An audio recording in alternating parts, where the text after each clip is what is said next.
Ayan na nga. Sino kaya yung mga 153 ba yun, mga kababayan? Yung congressman na pumirma para sa impeachment ni VP Sara. Napagtulungan na siya sa camera. So, as you can clearly see kung gaano kababoy ang Congress under this administration. Baboy talaga. Wala namang grounds pero naisampa nila, ano? Gagaling. So mga kapatid, parang yung kay Justice Corona noon, naalala nyo?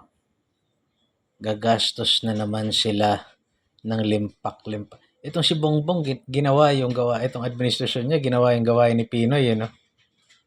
Gagastos na naman nila yan sa Senado naman. Ayon sa mga bali-balita, umulan daw ng pera ha, at binrasong maisampa yung impeachment na yan. Ngayon, Senado naman yung babrasuhin nila.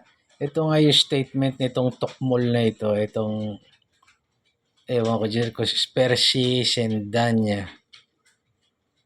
Alam mo kung yung utak at yung ugali mo ay katulad ng looks mo, talagang pang-impyerno ka eh. Anyway, sorry for that. You are impeached, VP Sara Duterte. Oh, nakakabulok ang pagiging gamat sa king sa kapangyarihan at pera. Lahat daw ay may hangganan. Consider this your due date. Tangina, no? Tangina nito mga gago.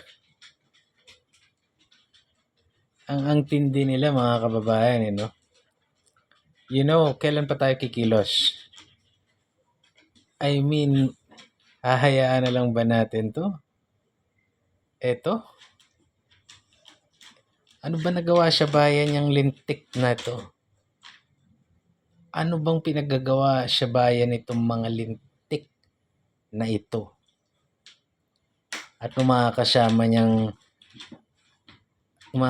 sa Kamara de Representante, hindi mo nire-represent ang utang. Tindi nitong mga